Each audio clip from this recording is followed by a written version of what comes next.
لیکن رب فرماتا ہے, اللہ کے رسول فرماتے ہیں اگر اللہ سے آپ نہ مانگے تو اللہ اور ناراض ہو جاتا ہے.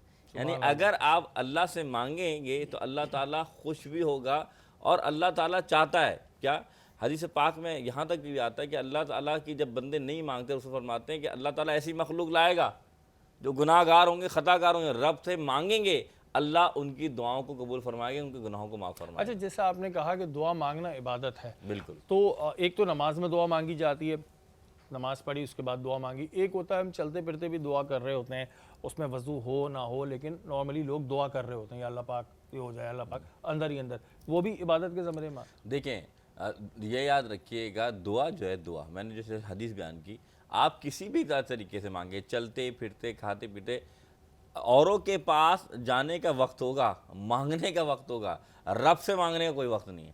جس لمحے آپ اللہ سے مانگیں, اصل بات کیا ہے کہ آپ کی دعا میں 3 چیزوں کا ہونا خاص ہے. ایک اخلاص, دوسرے سچائی, اور جو جس طرح آپ مانگنا چاہ رہے ہیں مانگنے کا ڈھنگ. مثال دیتا ہوں, حضور صلی اللہ علیہ وسلم, یہ بھی ٹھیک ہے کہ آپ چلتے بھی مانگ رہے ہیں, پیچھے مانگ رہے ہیں, لیکن اچھا یہ بھی چیز بڑی امپورٹنٹ ہوتی ہے نا کہ دعا اگر یقین سے مانگی جائے, اگر آپ کے دل میں ایک رتی برابر بھی ہو جائے کہ یار پتہ نہیں قبول ہوگی نہیں ہوگی, تو وہ پھر وہ ساری چیزیں ضائع ہو جاتی ہیں. ساری بات یہ کہ آپ جس سے مانگ رہے ہیں تو آپ نعوذ باللہ آپ تو اس کو لائق, یعنی جس سے مانگ رہے ہیں آپ کو پتہ نا وہ دینے والا ہے, لیکن اگر آپ بے یقینی ہوں گے تو اس کا مطلب اللہ پہ یقین نہیں کر رہے کہ وہ دے گا کہ نہیں دے گا.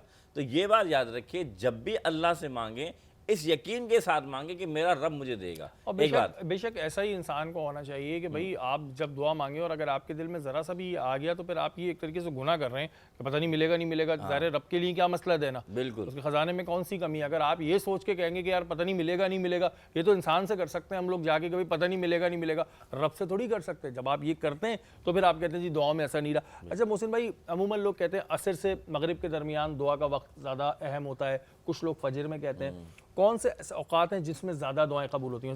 قبول تو ہر وقت ہی ہو رہی ہوتی ہے, اللہ تعالیٰ پوری دنیا کی دعائیں قبول کر رہے ہیں, لیکن کوئی خاص وقت دیکھیں ایک تو رات کا یہ جو دوپہر جو تیسرا پہر ہوتا ہے جس میں اللہ تعالیٰ کی رحمت, جیسے ابھی آپ ہم سحری کے وقت کے قریب جا رہے ہیں, تہجد جسے ہم جی جی بالکل, یہ وہ وقت ہے جب اللہ کی رحمت پہلے آسمان پر آ جاتی ہے اور فرماتی ہے کوئی ہے جو مجھ سے مانگے میں عطا کر دوں. اسی طرح جمعہ المبارک کے دن اللہ کے رسول نے فرمایا کہ جمعے میں ایک گھڑی ایسی ہے جس لمحے آپ مانگیں گے اللہ تعالیٰ اس گھڑی میں لازمی طور پر آپ کی دعا فرما دے گا. تو جمعہ کے دن مبارک کی گھڑیوں میں کوئی بھی ایسی گھڑی ہے کہ آپ جمعے کو جب مانگتے ہیں, اسپیسیفک جمعے کے دن کی بات ہو رہی ہے, اس دن اللہ تعالیٰ آپ کی دعا کو قبول فرماتا ہے. اسی طرح بہت سارے جو صوفیہ فرماتے ہیں کہ جو عصر کا وقت ہے, عصر سے مغرب کا وقت ہے, اس کو بھی بہت زیادہ اہمیت دی گئی ہے, کیونکہ حدیث میں آتا ہے کہ فجر کے جیسے ہماری ڈیوٹیاں بدلتی ہیں اس طرح فرشتوں کی بھی ڈیوٹیاں بدلتی ہیں فجر کے بعد اور عصر کے بعد.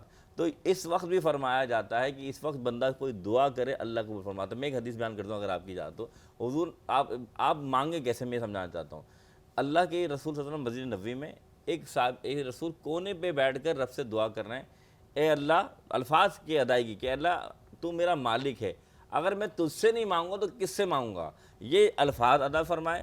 رسول اللہ نے ایک دوسرا صحابی بھیجا, فرمایا جاؤ اس صحابی سے کہہ دو اللہ نے تیرے الفاظوں کی وجہ سے تیری دعاؤں کو قبول فرما لیا. وجہ یہی ہے کہ اللہ سے مانگیں تو اس طرح مانگیں کہ اس کے صفاتی نام ہو, اس کے سامنے گڑ گڑائیں, اور اللہ کو رونا گڑ گڑانا پسند ہے کیونکہ اللہ کو دعا مانگنا پسند ہے, کیونکہ وہ بندہ اپنے رب سے مانگ رہا ہے. جی بالکل, بات ہوتی ہے کہ آپ کو دعا کا طریقہ جو ہے نا وہ بہترین آنا چاہیے. اللہ تعالیٰ کے بہت پیارے پیارے نام ہیں, اس ناموں سے جب آپ اپنے رب کو پکارتے ہیں تو رب کہتا ہے میرا بندہ مجھے اتنے پیار سے پکار رہا ہے تو میں کیوں نہیں سنوں گا. اب وہی والی بات ہے نا جو ہم نے شروع میں بھی کی تھی کہ ہمارے دل میں دعا مانگتے ہو کہ یقین ہی نہیں ہوتا پوری ہوگی. جب ہمیں یقین نہیں ہے, وہ اللہ تعالیٰ جیسا گمان کرو ویسا ہی آپ کو نوازتا ہے. تو جب آپ گمان ہی یہ کر لیں گے کہ نہیں ہوگا تو پھر کیسے ہوگا. اچھا سنا, ہمارے ہاں اسکولز میں ہم دیکھتے ہیں ڈفرینٹ ایکٹیویٹیز ہوتی ہیں, کیا اب اسکولز کے اندر ان چیزوں کی بچوں کو تربیت دی جا رہی ہے؟ میں نے اکثر دیکھا ہے تسبیح ڈے ہوتا ہے یا دعا ڈے ہوتا ہے اس طرح, کیونکہ اور اسپورٹس ڈے کے ساتھ ان چیزوں کو بھی انکریج کر رہے ہیں. تو اس میں جو بالکل چھوٹے بچے ہوتے ہیں ان کو آپ لوگ کیا ٹرین کرتے ہیں, کیا سکھاتے ہیں؟ شہریار, اب یہ چیزیں ایکٹیویٹیز بہت ضروری ہو گئی ہیں بچوں کو کروانے کے لیے, کیونکہ بچے جو ہیں وہ جب پریکٹیکلی کوئی چیز کرتے ہیں تو اس کو جلدی سیکھ لیتے ہیں. تو اس چیز کو اب جیسے آپ تسبیح ڈے کی بات کر رہے ہیں یا دعا ڈے کی بات کر رہے ہیں، تو ان چیزوں کو انکلکیٹ کرنے کے لیے بچوں کے اندر ہم یہ ایکٹیویٹیز کراتے ہیں تاکہ بچے اس کو خود سے ایکسپیرینس کر سکیں. کیونکہ ہم بات کرتے ہیں جب ہولسٹک ڈیولپمنٹ کی، جس کے اندر بچے کی ہم ہر طریقے سے تربیت کر رہے ہوتے ہیں، ہر طریقے سے اس کو ہم اس کو اسکلز اس کی ڈیولپ کر رہے ہوتے ہیں. تو اس طرح کی ایکٹیویٹیز جو ڈفرینٹ ایکٹیویٹیز ہیں، جب ہم بچے کو کرواتے ہیں، جب اس کو ایکسپیرینس دیتے ہیں، وہ پریکٹیکلی ان چیزوں کو کر کے دیکھ رہا ہوتا ہے، تو وہ جلدی سیکھتا ہے، اور سیکھ کر پھر وہ گھر جا کر بھی اس بارے میں بات کرتا ہے اور اپنے پیرنٹس کو بھی جا کر شیئر کرتا ہے کہ ہم نے آج جو ہے وہ تسبیح ڈے کیا تھا. جیسے میں اگر اپنے اسکول کی ایگزامپل دوں تو ہم لوگ جو ہے رمضان کے مہینے میں ہمارا پورا مہینہ رمضان کی تھیم ہوتی ہے، اور ہم ڈیلی پروفیٹک سٹوریز کے اوپر بات کرتے ہیں، اسمبلی کرواتے ہیں، اور اس کے اندر ہم بچوں کو جو ہے وہ پروفٹس کی چھوٹے لیول سے لے کر بڑے لیول تک ہم ڈفرینٹ لیولز کے اوپر بچوں کو پروفٹس کی باتیں بتاتے ہیں. ان کو ہم چھوٹی چھوٹی تسبیحات بتاتے ہیں تاکہ وہ ڈیلی روٹین میں اس کو یوز کر سکیں اپنے پیرنٹس کے ساتھ بیٹھ کے. اب جیسے بالکل ہی چھوٹے بچے 1.5-2 سال کے بچے، تو ان کو ہم کی ورڈز دیتے ہیں، جیسے فاسٹنگ بتا رہے ہیں، جیسے ان کو سحور بتا رہے ہیں، افطار بتا رہے ہیں، پریئر بتا رہے ہیں. تو جب وہ گھر جاتے ہیں اور اپنی ماما کو نماز پڑھتے ہوئے دیکھتے ہیں تو وہ کہتے ہیں کہ پریئر، ان کو پتہ ہے کہ یہ نماز کا ٹائم ہے. اسی طریقے سے ہم لوگوں نے اپنے اسکول میں جو ہے وہ نماز کے چارٹس روٹین جو ہیں وہ بھی time table, prayer time table بھی انٹروڈیوس کروایا ہے. تو اس میں ہم نے کیا کیا کہ بچوں کے اندر شروع سے ہی عادت ہو نماز پڑھنے کی، تو ہم نے ان کو جو ہے وہ پورا ٹائم ٹیبل ایک بنا کر دیا ہے جس میں وہ فجر سے لے کر عشاء تک کی نمازیں ہیں اور ویک وائز ہیں. تو وہ ان کو ہم نے جو ہے نا وہ بڑا کیوٹ سا اس کو بنا کے جا کے وہ اپنے فرج وغیرہ پہ لگا دیتے ہیں. تو اس کے بعد وہ جو نماز پڑھتے جاتے ہیں اس پہ ٹک کرتے جاتے ہیں. تو جب ان کو جو پتہ ہوتا ہے کہ اگلے دن ٹیچر نے ان سے بریف بھی لینا ہے اس بارے میں کہ بھائی آج سب نے کون کون سی نمازیں پڑھیں، کیونکہ چھوٹے بچے ہیں ابھی ان پہ نماز فرض نہیں ہے، لیکن کم سے کم ان کو شروع سے عادت ڈال سکتے ہیں. بالکل. تو وہ عادت ڈالنے کے لیے ہم نے وہ نماز کے جو ہے وہ ٹائم ٹیبل کو جو ہے انٹروڈیوس کیا.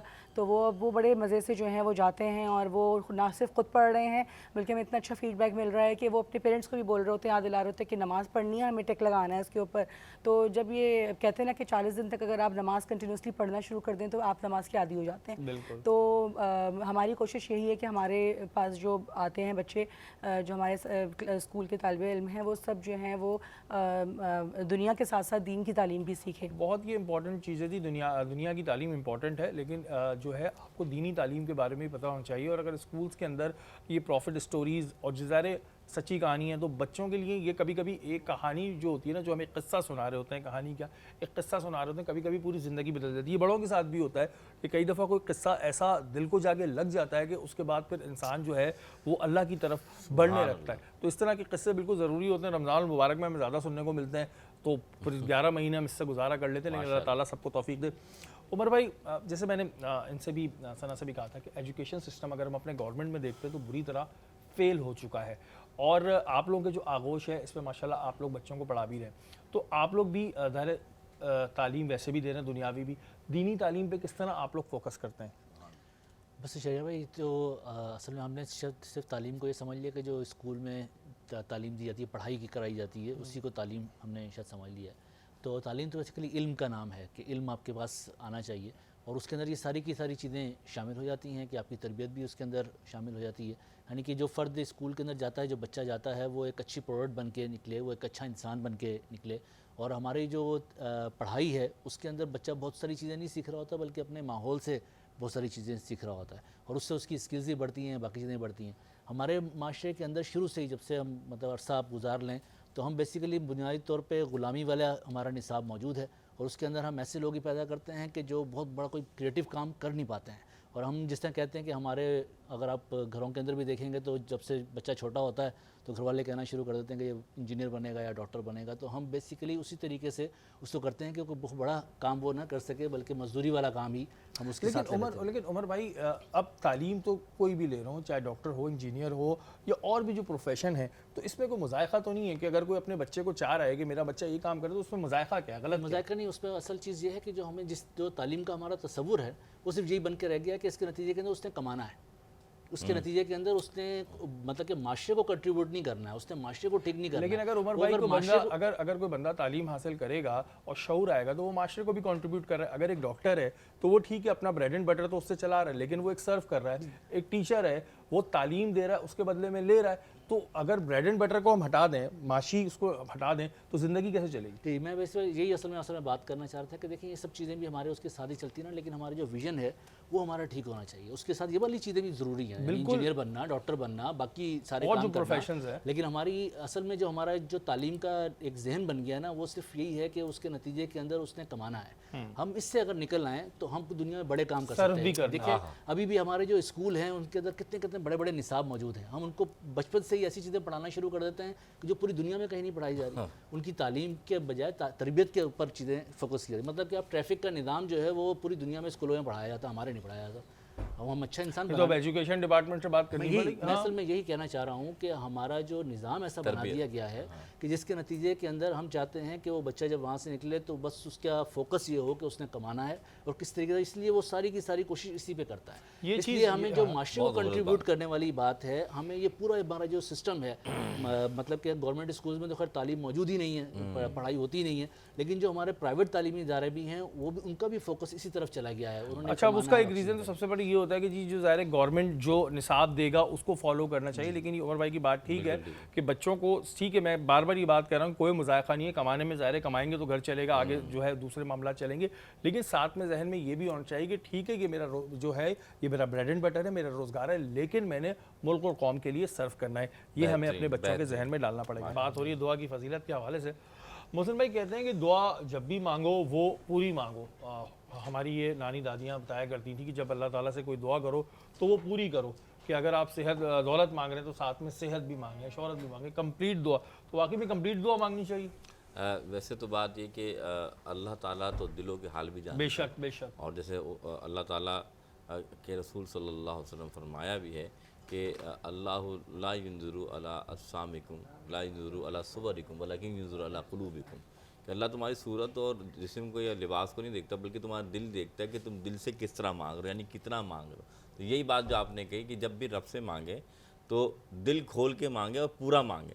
کیونکہ التجا آپ جب کسی کے سامنے جاتے ہیں، دنیا میں کا اصول ہے کہ جب دنیا کے پاس کسی کی بات کرنے جاتے ہیں اور کہنے جاتے ہیں کہ مجھے یہ چیز چاہیے، تو اگر آپ اس سے مکمل کلام نہیں کرتے تو وہ تو دنیا دار آدمی ہے. لیکن یہ دنیا کا اصول جو ہے، یہ اصول یہاں بھی لاگو ہوتا ہے کہ جب آپ رب سے مانگیں، بے شک اللہ دلوں کے حال جانتا ہے اور سب جانتے ہیں، تو آپ یہ عمل کریں. کیونکہ یاد رکھیے گا اللہ کے رسول نے فرمایا اگر تم رب سے مانگنا چاہو تو یہاں تک مانگ سکتے ہو کہ اگر نمک ہو یا جوتی باندھنے کے تسمے ہوں، یہ بھی مانگو گے تو رب تو پورا دے دے گا، تو مراد عطا کر دے گا. تو اللہ تعالیٰ سے جو آپ مانگیں دل کھول کر مانگیں، پورا مانگیں، چاہے آپ ایک چیز مانگ رہے ہیں یا پوری کائنات مانگ رہے ہیں، اس کے کمی میں کمی نہیں آتی. اچھا بہت سی دفعہ لوگ دعا مانگتے ہیں، دعا جائز ہوتی ہے، لیکن کہیں نہ کہیں ان کے مقاصدوں میں شیطان چھپا ہوا ہوتا ہے. ایسی دعا قبول ہو جاتی ہے؟ وہ مانگ تو رہا ہے جائز چیز، لیکن اس کا مقصد یہ ہے کہ جائز چیز مجھے ملے گی تو پھر میں اس سے یہ شیطانی کے کام بھی کر سکتا ہوں. تو انما الاعمال بالنیات، پھر حدیث کہاں ہے؟ پھر یہ سامنے آ جاتی ہے نا کہ جب آپ نیت میں ہی آپ کے فطور ہے جسے ہم کہتے ہیں، تو وہ اللہ بھی دیکھ رہا ہے نا کہ بندہ کس نیت سے مانگ رہا ہے. اور ایک اور حدیث سن لیجیے، کچھ دعائیں ایسی ہوتی ہیں کہ جو بندے کی دنیا میں قبول نہیں ہوتی. تو بولتا ہے یار وہ تو میں نے اتنی مانگی، اللہ سے اتنا گڑگڑایا، تو اس کا مطلب ہے کہ دعا قبول نہیں ہوئی، بلکہ اس کا اجر اور اس کا معاملہ اللہ آخرت میں رکھتا ہے. اور کچھ دعائیں ایسی ہوتی ہیں جو بندے کے حق میں بہتر نہیں ہوتی کہ وہ کہ مثال کے طور پہ اب بندہ بولتا ہے یار مجھے فلانی گاڑی مل جائے، لیکن اگر اسے وہ گاڑی مل جائے اور اس سے سفر کرے، اس کا ایکسیڈنٹ ہو سکتا ہے، اس کے احساس ہو سکتے ہیں. اور میں آپ کو پھر بتانا چاہوں، یعنی اللہ تعالیٰ وہی والی مثال ہو گئی نا کہ جیسے اللہ تعالیٰ ہم سے 70 ماؤں سے زیادہ پیار کرتا ہے. وہ ظاہر بچہ چھری مانگے گا تو ماں نہیں دے گی کبھی. بچہ چھری مانگ رہا ہے کہ جی میں نے بس چھری چاہیے، لیکن ماں نہیں دے گی. اسی طرح اللہ تعالیٰ کو پتہ ہوتا ہے کہ یہ چیز آپ کے حق میں بہتر نہیں ہے، تو اس وجہ سے پوری نہیں ہو رہی تھی. اور کئی دفعہ ہمیں اس کے بعد میں رزلٹ بھی مل جاتے ہیں کہ ہاں یار اچھا ہوا یہ کام اس وقت نہیں ہوا. بالکل یہی بات. تو اس لیے یہ بات لوگ سوچتے ہیں کہ یہ دعا قبول نہیں ہو. دعا قبول کی مقصد نہیں ہے. اللہ بڑا کریم ہے، جیسے آپ نے صاف بات کہتے ہیں کہ وہ تو 70 ماؤں سے زیادہ پیار کرتا ہے، تو اس کے دینے میں کمی نہیں ہے، لیکن وہ بندے کو جانتا ہے کیا دینا چاہیے اور کتنا دینا چاہیے. بالکل جی. ہم اکثر کہہ رہے ہوتے ہیں نا ہماری یہ دعا پوری نہیں ہوئی، دعا پوری نہیں ہوئی، تو ہو سکتا ہے وہ چیز آپ کے حق میں بہتر نہ ہو. اور جو چیز آپ کے حق میں بہتر نہیں ہوگی وہ آپ کو نہیں ملے گی، کیونکہ اللہ تعالیٰ پیار بہت کرتا ہے آپ سے. تو ظاہر پیار اپنے بندوں سے بہت کرتا ہے، تو کیسے دے دے گا جو چیز حق میں بہتر نہیں ہوگی. عمر بھائی ایجوکیشن کی بات اگر ہم بات کرتے ہیں، ہیلتھ ہمارے یہاں ایک بڑا مسئلہ ہے. اور سرکاری اسپتال پھر وہیں آ جاتے ہیں ہمارے. سرکاری اسپتال میں جاؤ تو پھر لائنوں میں کھڑے رہو, اس کے بعد بھی بندہ جاتا ہے کسی بیماری کے لیے, وہ تو صحیح ہوتی ہے 3 اور لگا کر آتا ہے. ایجوکیشن سیکٹر میں کیا کہ تو آپ لوگ جو کر رہے ہیں, ہیلتھ سیکٹر میں کچھ کر رہے ہیں آپ لوگ؟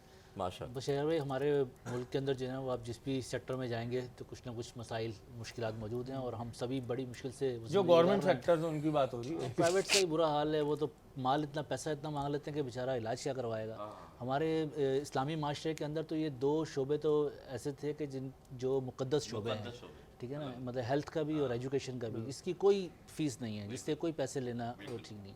لیکن اب چیزیں اتنی مشکل بنا دی گئی ہیں کہ ان سب چیزوں کے اندر لوگ ہمارے پریشان ہیں. آپ نے ایسے بتایا کہ گورنمنٹ سیکٹر کا تو ویسے ہی برا حال ہے, اور ہم باقی چیزیں, ہماری کوشش یہ ہوتی ہے کہ جہاں پہ ہم کوشش کر سکتے ہیں کہ جہاں پہ لوگوں کے ہیلتھ کے مسائل ہیں ان کو حل کرنے کی ہم جو ہے وہ کوشش کریں. اس لیے ہم نے میڈیکل کیمپس ہم لگاتے ہیں, 50 سے قریب ہمارے بڑے ہاسپٹلز ہیں, اس طریقے 300 کے قریب جو ہے ہماری ایمبولینسز جو ہے وہ کام کرتی ہیں. تو ہم سب یہ مل کے کوشش کرتے ہیں کہ یار لوگوں کے جو مسائل اور مشکلات جن کے اندر سے لوگ گزر رہے ہیں ان کے اندر کوئی کمی لا سکے.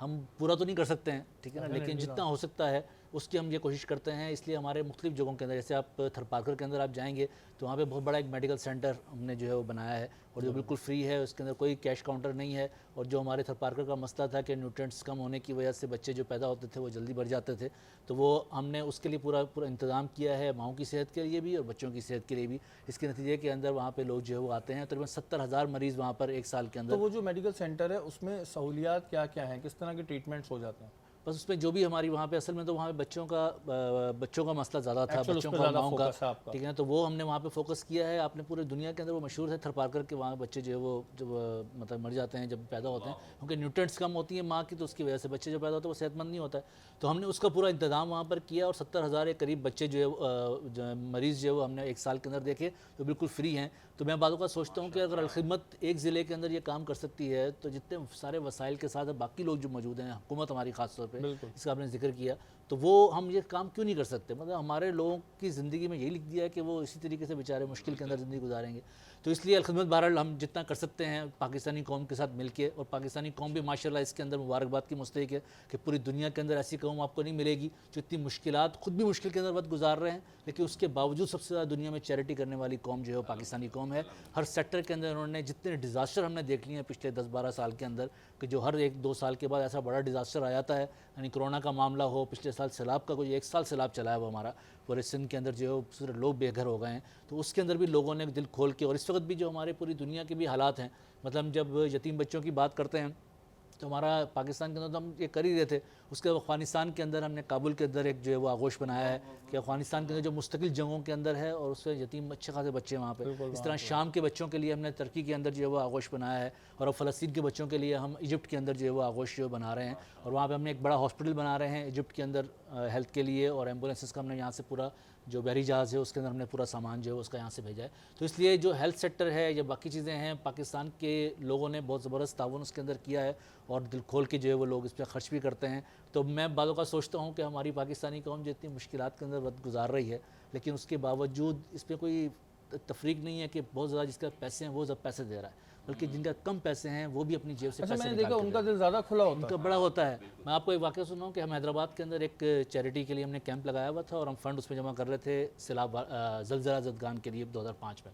تو ایک بچہ تھا جو کچرا چنتا تھا, اور وہ تھوڑی دیر کھڑا ہو کے ہمیں دیکھتا رہا, اور پھر ہمارے پاس آیا اور چند ریزگاری, اور اس نے اپنی چپل, ٹوٹی ہوئی چپل تھی اس کی, وہ ہم نے ہمارے کیمپ پہ دی, اور وہاں سے اس نے دوڑ لگا دی. تو میں سوچ رہا تھا کہ یہ شرمندہ ہو رہا ہوگا کہ میں نے بہت کم چیزیں دی ہیں, لیکن وہ اس کی اتنی بڑی چیزیں تھیں کہ میں آج بھی سوچتا ہوں کہ وہ شاید اس رات کو بھوکا سویا ہوگا, لیکن اس نے وہ اپنا سب کچھ دے دیا تھا, اور وہ پوری پاکستانی قوم پہ آپ تقسیم کر دیں تو اللہ میں شاید سب کو بخش دے گا اس کے اندر, اس نے جو چیریٹی کی تھی. تو اس لیے اس پہ اللہ تعالیٰ کو بس یہی پسند ہے کہ جو ابھی مفتی صاحب کہہ رہے تھے کہ خلوص کتنا ہے آپ کا, نیک نیتی آپ کی کتنی ہے, وہی اللہ تعالیٰ نے دیکھنی ہے. باقی یہ دنیا کے اندر, باقی دنیا کے اندر جو یہ سارے انسان ہیں یہ اللہ تعالیٰ کی مخلوق ہے, اس نے پالنا ہے, اس نے ہمیں تو بس آزمائش میں ڈالا ہے اس نے, اور ہمارے ذریعے سے وہ چیزیں کروا رہا ہے. اس لیے ماشاءاللہ ہماری پاکستانی قوم نے بھی, اور الخدمت فاؤنڈیشن اس پہ پورا کام کر رہی ہے کہ ہیلتھ کے شعبے کے اندر, ایجوکیشن کے شعبے کے اندر, ڈیزاسٹر کے شعبے کے اندر, اور جو مسائل بھی پاکستان کے اندر لوگوں کے اندر موجود, تعلیم کا ہم نے جو ایک نیا کھلا ہے بنو قابل کے نام سے ہم نے پورا پروگرام شروع کیا ہے. یعنی پاکستانی وہ قوم ہے کہ جس کے اندر 65% نوجوان ہیں, جو پوری دنیا کے پاس کسی کے پاس نہیں ہے. تو اس لیے جو نوجوان ہیں وہ اتنا بڑا ایسیڈ ہے ہمارا, جس کو ہم نے بوجھ بنا لیا اپنے اوپر.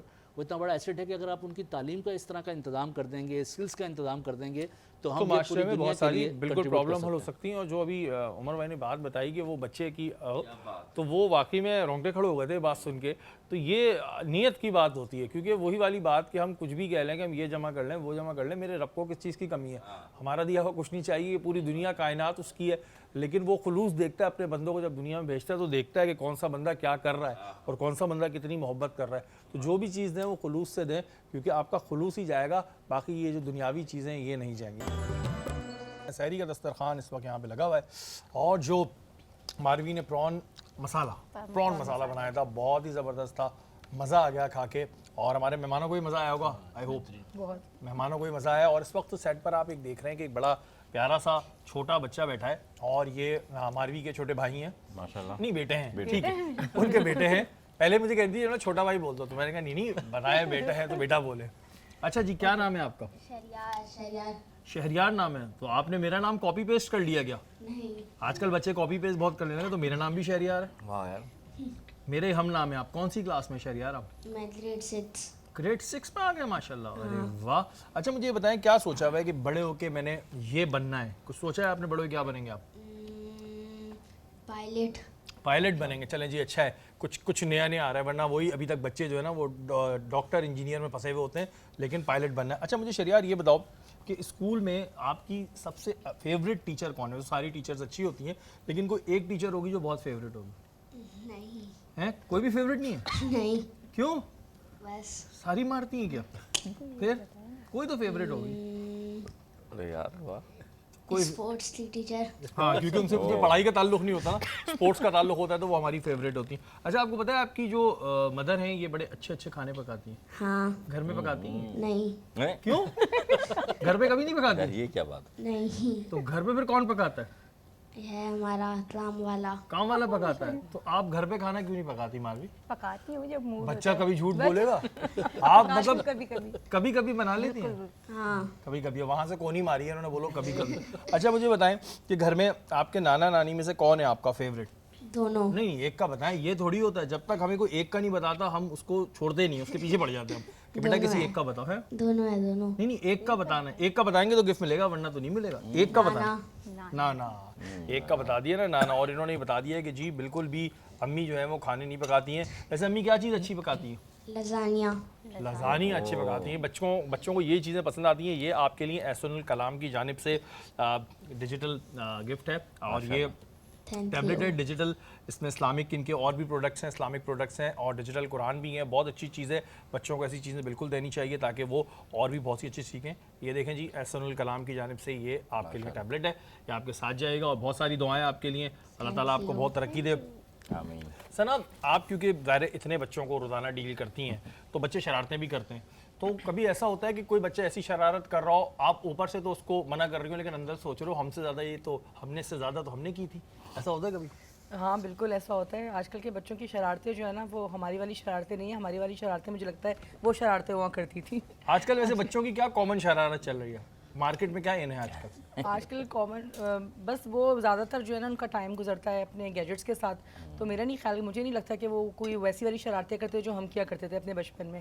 جو چھیڑم خانی والی شرارتیں ہوتی نا، جو کسی کی بیل بجا کے بھاگ جانا یا کچھ اس اب طرح تو کی بچے چیزیں. ذرا سی بات ہو مجھے بلی کر رہے ہیں، اتنی چھوٹی سی بات بھی ان کو ہاں بلی لگنے لگتی یہ ہے. اتنا کامن ورڈ ہو چکا ہے نا کہ کسی نے کوئی بات کر دی یا کچھ کہہ دیا تو وہ بلی ہو گئے، ہراس ہو گئے. تو آج کل بچوں کے ٹرمز بہت زیادہ اچھی آ گئی ہیں، ٹرمز آ گئی ہیں، تو وہ ٹرمز جو ہے نا وہ کہیں پہ بھی یوز کر لیتے ہیں پھر. اور اسی طرح پھر نا وہ ایموشنلی بلیک میل کرنا بہت اچھی طرح جان گئے. اچھا ایک کیونکہ ظاہر ہے آپ تو ہر ایج گروپ کے بچے کو ڈیل کر رہی ہوتی ہیں، سب سے زیادہ مشکل کس ایج گروپ کے بچے کو ڈیل کرنا ہوتا ہے؟ سب سے زیادہ جو ہے نا جو یہ 6 سے لے کے 8 تک کا جو لیول ہے اس میں یہ لگ رہا ہوتا ہے ہم بڑے ہو گئے. یہ والا جو لیول ہے نا. اچھا چھوٹے بچے جو ہوتے ہیں نا وہ تھوڑے وہ آپ کے کنٹرول میں آ جاتے ہیں. ہاں معصوم ہوتے ہیں اور وہ کنٹرول میں بھی آ جاتے ہیں. اب یہ 6, 7, 8 والا جو لیول ہے نا یہ تھوڑا سا کمپلیکیٹڈ لیول ہے. اب یہ والے بچے جو ہے نا بڑے ہوتے ہیں نہ چھوٹے ہوتے ہیں, یہ ایک بیچ کے لیول میں ہوتے ہیں. اپنے اندر یہ ہوتے ہیں کہ ہم بڑے ہو گئے. ہاں اب ان کو لگتا ہے کہ اب ہم بڑے ہو کر ہم کچھ بھی کر سکتے ہیں, لیکن ہیں تو دیکھیں چھوٹے سے ہی بچے ہیں بالکل ابھی. لیکن یہ ہے کہ یہ والے لیول کو کنٹرول کرنا, کیونکہ ان کی ایموشنل نیڈز, ان کی کی جو ہے وہ تھوڑا سا جو ہے نا اب کرٹیکل تھوڑی سی ان کی ایج ہو جاتی ہے یہاں پہ, تو اب وہ جو یہ چیزیں کر رہے ہوتے ہیں نا تو انہیں لگتا ہے کہ ہم بالکل ٹھیک کر رہے ہیں, لیکن ڈیفینیٹلی ہیں تو وہ بچے اور مزے کی بات جب ہم بھی میٹرک میں آئے تھے نا تو ہم ایسے ہو گئے تھے کہ ہم سے بڑا تو کوئی ہے نہیں تھے, ہم اتنے سے اور اتنے پتلے, اس وقت تو پتلے بھی بہت تھے اور ہم اپنے اندر ایسے تھے بس کیا پوچھیں وہی بڑے ہو گئے. تو یہ ہوتا ہے. عمر بھائی آپ کتنے شرارتی تھے؟ ابھی ماشاءاللہ آپ ایک سوبر پرسنالٹی ہیں, اور بچپن میں کیسے تھے آپ یہ بتائیں. جتنی بھی سوبر پرسنالٹی ہے بچوں میں ایک ہی ہوتا ہے سب. اب شرارتی ہو گئی, شکر ہے کوئی تو گیسٹ ایسا آیا, ورنہ جو آتا ہے بولتا ہے یار ہم تو بالکل نہیں کرتے الحمدللہ ہمارا بچپن وہ. آپ کے ماشاءاللہ کتنے بچے ہیں عمر بھائی؟ میرے 3 بچے ہیں, 3 بچے ہیں اور 2 بیٹے ہیں. چلیں ایک باؤنسر آپ کو بھی دیتے ہیں. فیوریٹ کون ہے سب سے زیادہ آپ کا؟ میرے فیوریٹ جو ہے وہ تینوں ہی فیوریٹ ہوتے ہیں بچوں کے. دیکھیں میں نے اس بچے کو نہیں چھوڑا, میں آپ کو کیا چھوڑوں گا. تو ایک کا بتانا ہوتا ہے, یہ بیسکلی نا تھوڑا سا ایک باؤنسر ہوتی ہے تو ایک ذرا پتہ چلتا ہے نا زیادہ. ایک تو کبھی بیٹی ہے, ایک بڑی بیٹی جو ہے وہ زیادہ فیوریٹ ہے. اچھا بیٹی کا خیال بھی زیادہ رکھتے ہیں؟ جی جی جی ایسے ہی. بیٹے اتنا کیوں نہیں رکھتے عمر بھائی, وجہ کیا ہے یہ پرابلم کیا ہمارے ساتھ ہے؟ ہم تو بہت رکھا کرتے تھے, اب کے بچے جو ہیں وہ ذرا. اچھا پہلے پٹائی بھی ہوتی تھی نا تو بس تھوڑی دیر ہی, اور ہمیں کو مناتا بھی نہیں تھا, یہ اب ہونے لگا ہے. ورنہ پہلے پٹائی ہوتی تھی تو کبھی ایسا ہوتا تھا کہ ابو آگے منا لیں, بس مار دیا خود ہی سیدھا ہونا ہے. خود ہی منانا پڑتا تھا, پھر ان کو بھی مار بھی کھاتے تھے اور مناتے بھی تھے. تو بس پہلے ایکٹیویٹی ہماری اصل میں زیادہ تھی اور فزیکل ایکٹیویٹی زیادہ ہوتی تھی. اب تو بچے بس اس کے رہ گئے, اسکرین کا ٹائم ہے ان کے پاس, اسی کے اندر وہ گم ہو گئے. ہم شرارتیں کیا کرتے تھے تو ہڈی توڑوا لیا کرتے تھے, چوٹ لگوا لیا کرتے تھے. اب جو ہے وہ شرارتیں جو ہے ان کی ویسی رہی نہیں ہیں. اب وہ نا شرارتیں نہیں ہیں, اور جیسے کہ عمر بھائی نے کہا نا کہ ہمیں کوئی نہیں مناتا تھا, ہم پٹتے تھے اور خود ہی جا کے مناتے تھے. 4 دفعہ سوری کرنے پہ سوری ہوتی تھی کہ دیکھ لو آج کل کے بچے جو کہہ رہے ہوتے ہیں نا کہ آپ نے کیا کیا, آپ نے کیا کیا. ہمارے دور میں اور پھر بتائیں گے. ہمارے ساتھ موجود ہیں ثنا بیگ, ایجوکیشنسٹ ہیں. ثنا اگر ہم ایک پرابلم دیکھتے ہیں, وہ اب یہ بہت زیادہ ہمیں دکھنے میں آ رہا ہے, آپ اس کو بتائیں گی کہ یہ صحیح ہے غلط ہے. اگر ہم پہلے کے دور میں جاتے ہیں تو پہلے اگر اساتذہ جن کا ایک بہت بڑا رتبہ ہوتا تھا, ایک درجہ ہوتا ہے, اسٹل ہوتا ہے, وہ اگر بچے کے اچھا کرنے کے لیے تھوڑی بہت ڈانٹ ڈپٹ کرتے تھے یا پھر کبھی کبھی پٹائی بھی ہلکی پھلکی لگا دیتے تھے, تو کوئی گھر سے کوئی شکایت نہیں آتی تھی, بلکہ بچے یہ ڈرتے تھے کہ اگر ہم نے گھر پہ جا کے بتایا تو اور ڈانٹ پڑے گی. اب اس کا الٹ ہو گیا ہے. اب اگر بچوں کو آپ کچھ کہہ دو تو پیرنٹس آ جاتے ہیں اور پھر ہمارا بچہ جو ہے بہت سہم گیا ہے اور بہت پرابلم میں آ گیا ہے. یہ چیز بچوں کے لیے کتنی نقصان دہ ہے؟ گو کہ ہم اس چیز کو پروموٹ نہیں کرتے کہ بچوں کو اسکول میں مارا جائے, لیکن ایک تھوڑا سا خوف ٹیچر کا ضروری ہے جو اب کے دور میں بچوں میں نہیں رہا ہے. بالکل صحیح کہا آپ نے شہریار. آج کل جو ہے وہ اسکولز میں زیرو ٹالرنس پالیسی کے نام سے جو ہے نا ایک پالیسی ہوتی ہے جس میں آپ بچے کو نہ تو اونچی آواز میں اس سے بات کر سکتے ہیں, نہ اس کو گھور کے دیکھ سکتے ہیں, اور نہ ہی اس کے ساتھ مطلب کوئی کارپوریٹ پنشمنٹ اس کو دے سکتے ہیں. اچھا مارنے پر تو میں بھی اس بات کو اگری نہیں کروں گی کہ بچوں کو مارا جائے, لیکن تھوڑی سی سختی سے پیش آ سکتے ہیں بچوں سے اگر ضروری ہے, ان کے لیے بہت ضروری ہے. لیکن آج کل جو ہے نا وہ ٹالرنس کسی کے اندر بھی نہیں رہی ہے, نہ پیرنٹس کے اندر ہے نہ بچوں کے اندر ہے. تو یہ جو ٹالرنس والی چیز ہے نا, تو کیونکہ بچہ وہی جو بچہ دیکھتا ہے اور سنتا ہے وہی سیکھتا ہے اور اسی پہ عمل کرتا ہے بچہ. تو وہ جو گھر سے اس طرح کی چیزیں سیکھ کر آ رہا ہوتا ہے کہ جس میں وہ زیادہ تر پیرنٹس بچوں کو کہہ دیتے ہیں کہ اگر ٹیچر نے ہاتھ لگایا تو مجھے بتا دینا, یا ٹیچر نے ڈانٹا تو مجھے بتانا.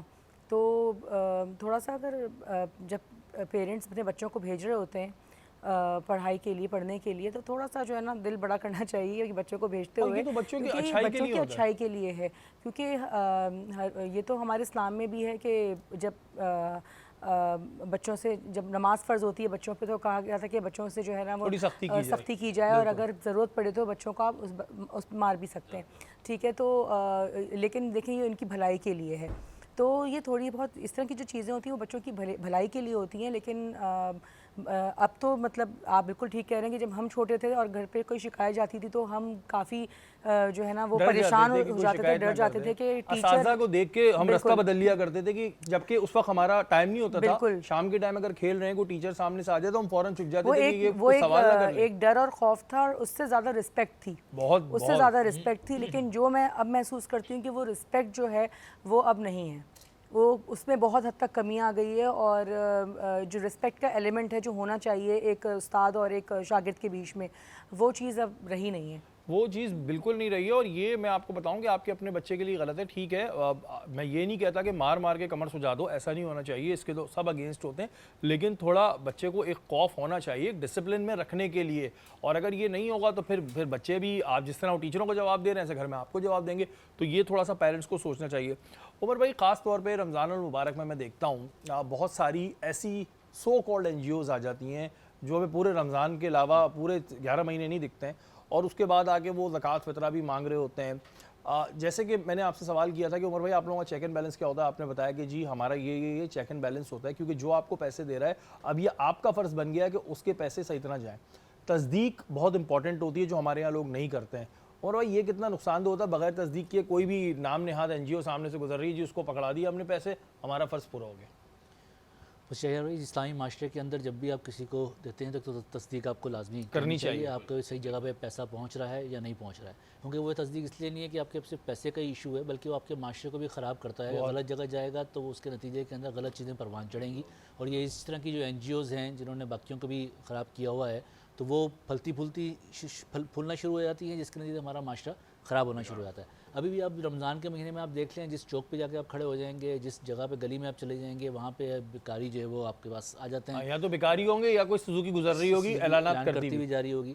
تو یہ ہمارے معاشرے کے لیے اچھی چیز نہیں ہے. مطلب کہ ہمارے اسلامی معاشرے کے اندر یہ چیزیں اس طریقے سے نہیں ہوتی ہیں. اس لیے جو بھی آپ سب سے بھی میں کہتا ہوں کہ جو بھی آپ پیسہ دیں, اور خدمت فاؤنڈیشن کو بھی دیں, کسی اور کو بھی آپ دیں, تو تصدیق کریں کہ کہاں پہ خرچ ہو رہا ہے نہیں ہو رہا ہے. اپنی اٹیچمنٹ بنائیں. آپ نے صرف پیسہ دے کے جان چھڑانے والی, زکوٰۃ دے کے جان چھڑانے والی چیز نہیں کرنی ہے, بلکہ پورا اٹیچ ہو اس کے ساتھ کہ میرا پیسہ کہاں جا رہا ہے, کہاں لگ رہا ہے, اور آپ کو پتہ ہو, آپ شوق سے دیں, اور آپ کو یہ چیزیں معلوم ہو کہ میرے پیسے کس شہر میں کس فرد ایکچوئل مزہ ہی اس میں. اچھا ویسے کیونکہ آپ کے تو دونوں طرح کے ڈونرز ہیں, لوکل ڈونرز بھی ہیں, انٹرنیشنل ڈونرز بھی ہیں, زیادہ تحقیق کون کرتا ہے؟ انٹرنیشنل ڈونر زیادہ تحقیق کرتے ہیں, اور کیونکہ وہ وہاں پر ایک تو ان کا مزاج بھی ہوتا ہے باہر کے لوگوں کا, پھر وہاں کی جو ہے لوگ کام کرتے ہیں, ان کو یہ ہوتا ہے کہ یار ہم جہاں پہ دے رہے ہیں تو وہ ایک ان کی اٹیچمنٹ ہوتی ہے پاکستان کے ساتھ, پاکستانی ہوتے ہیں وہ باہر میں.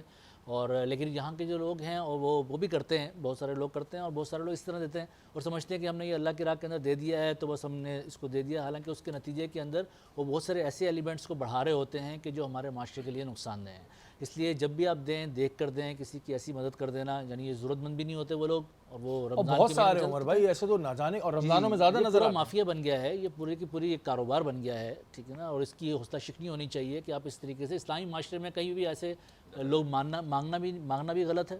اگر آپ اسلامی معاشرہ ہو, آپ کو شدید ناپسند فرمایا ہے, اسلامی معاشرے کے اندر اس مانگنے کو اچھا تصور ہی نہیں کیا کہ آپ اس طریقے سے گلی محلوں کے اندر اور جتنے بھی آپ کے سگنل ہیں وہاں پہ آپ جائیں تو لوگ اس کو لوگوں نے پیشہ بنا لیا ہے, اور اس کی حوصلہ شکنی کی گئی ہے. آپ کام دیں لوگوں کو, کام کروائیں, اس کے پیسے دیں لوگوں کو, عزت کی لوگ روزی کمائیں اپنے عزت کے ساتھ. جب وہ مانگ کے اپنے گھر کے بچوں کو پالیں گے تو کیا عزت نفس رہ جائے گی, اور اس کے نتیجے کے اندر وہ خراب معاشرے کو ہی پروان چڑھائیں گے, اور کوئی وہ بچے بھی کنٹریبیوٹ نہیں کر سکیں گے, وہ پورا خاندان ہی ہماری پوری مملکت کے اوپر بوجھ بن جاتا ہے.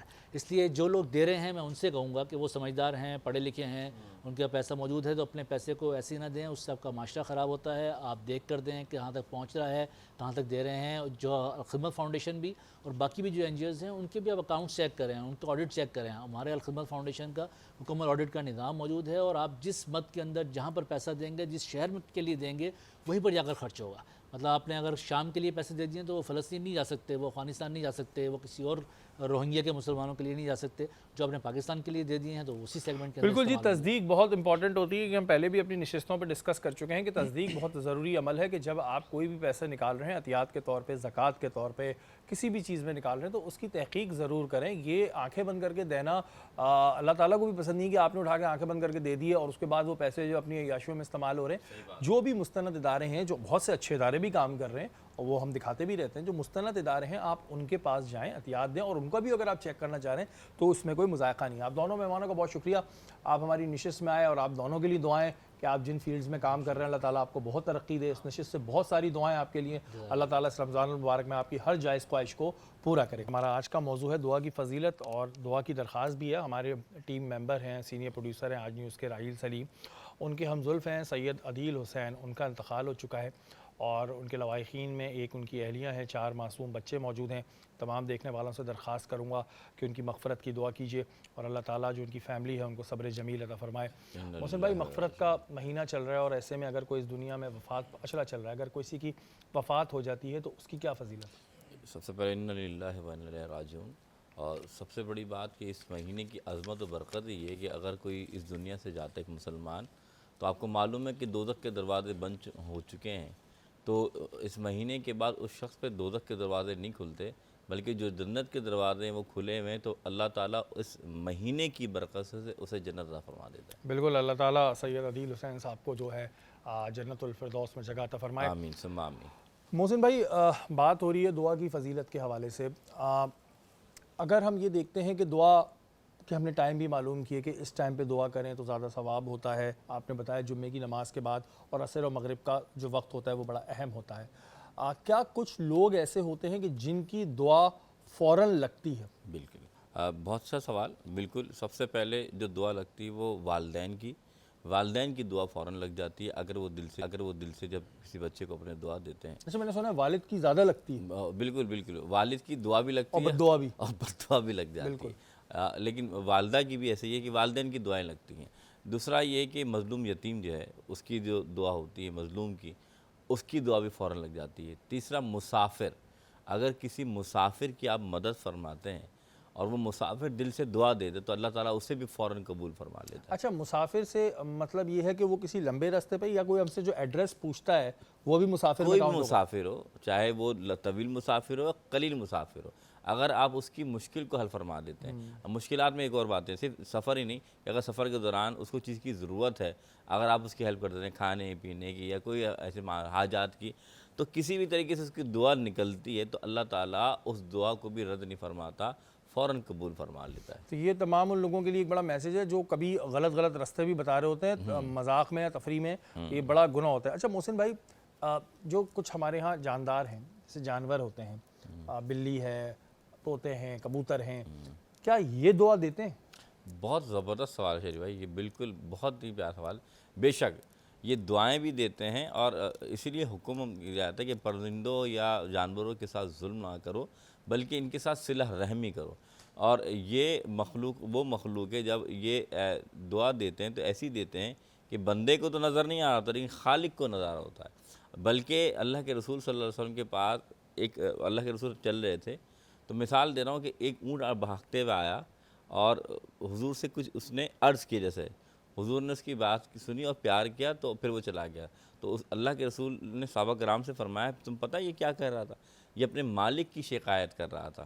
تو معلوم یہ چلا کہ اللہ کے رسول تمام کائنات کے رسول ہیں، وہ جانوروں کی زبان بھی جانتے ہیں، وہ انسانوں کی زبان بھی جانتے ہیں، تو جانور بھی مالک کی شکایت ہو یا مالک کے لیے دعا ہو یا کسی بھی شخص کے لیے دونوں ہی کرتے ہیں، تو اس لیے ان کے ساتھ صلہ رحمی کی جائے جو جانور ہیں یا جو پرندے ہیں، تاکہ وہ آپ کے لیے دعا کرتے رہیں۔ اچھا، یہ تو دعا ہو گئی محسن بھائی، وہیں بد دعا جو لگتی بھی ہے بالکل، بد دعا سے کن لوگوں کی زیادہ بچنا چاہیے؟ اچھا، کچھ لوگ ہوتے ہیں جو بلا وجہ بد دعا دیتے ہیں، اس کا بھی ذرا سا ہمیں بیان کیجیے گا۔ کچھ لوگوں کو عادت ہوتی ہے کہ ذرا سی بات پہ بد دعا دیں، آپ صحیح کام بھی کر رہے ہیں، اگر ان کو کسی چیز سے روک ٹوک رہے ہیں، آپ اس کے باس ہیں اور وہ غلط کر رہے ہیں تو اس میں بھی جھولیاں اٹھا کے ایسی بد دعائیں دیتے ہیں کہ دل جو ہے وہ کانپ جاتا ہے، تو اس پہ بھی بتائیے گا کہ ان کی لگتی ہے اور کن کی بد دعاؤں سے بچنا چاہیے؟ لیکن سب سے پہلی بات یہ، اگر بد دعائیں لگنا شروع ہو جاتی تو پوری کائنات کا پایا پلٹ جاتی۔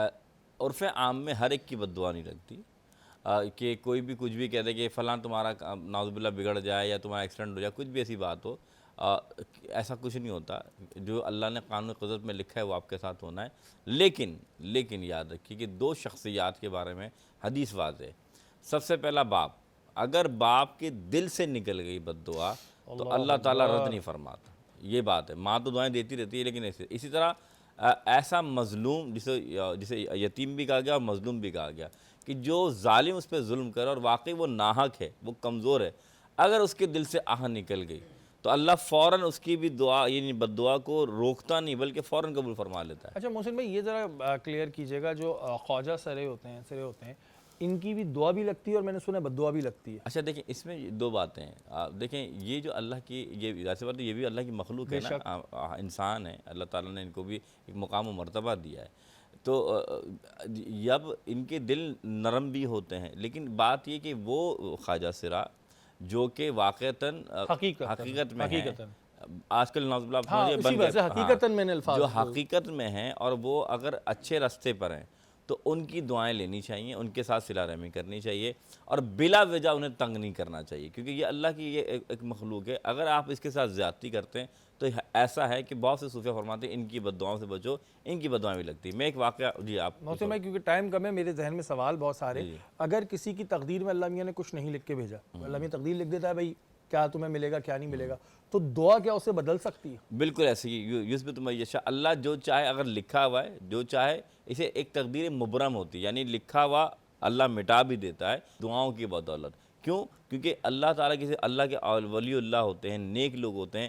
جب یہ دعا کرتے ہیں تو دعا کا مقصد ہی کیا ہے کہ جب آپ دعا کرتے ہیں تو اللہ تعالیٰ اسے قبول فرماتے ہیں. مثال ایک حدیث رکھ دیتا ہوں, حضور فرماتے ہیں اگر کوئی شخص اپنے لیے نہیں کسی اور کے لیے دعا کرتا ہے تو یہ دعا 70 مقبول دعاؤں سے زیادہ افضل ہے. کیوں؟ کیونکہ اللہ ایک فرشتہ پیچھے کھڑا کر دیتا ہے جو آمین کہہ رہا ہوتا ہے اور کہہ رہا ہوتا ہے یا اللہ یہ دوسرے کے لیے دعا کر رہا ہے, اے اللہ جو یہ مانگ رہا ہے دوسرے کے لیے اسے بھی عطا فرما دے. تو معلوم یہ چلا کہ ایک بندہ جو دوسرے کے لیے مانگتا ہے تو اللہ تعالیٰ اسے بھی دے رہا ہوتا ہے اور بندے کو دے رہا ہوتا ہے. بے شک جی, میرا جو رب ہے وہ بڑا غفور الرحیم ہے, اور جب آپ کسی کے لیے دعا کرتے ہیں دل سے تو اللہ میاں یہ دیکھتا ہے کہ میرا بندہ میرے بندے کے لیے دعا کر رہا ہے, تو آپ کو بھی نوازتا ہے.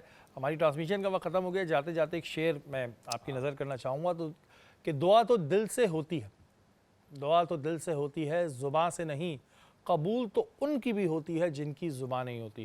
اللہ تعالیٰ ہم سب کی جائز دعاؤں کو پورا کرے. ہماری نشریات کا وقت ختم ہو گیا ہے. کل انشاءاللہ تعالیٰ دوبارہ ملاقات ہوگی. تب تک کے لیے اپنے میزبان سید شہریار عاصم کو اجازت دیجیے. پاکستان زندہ باد.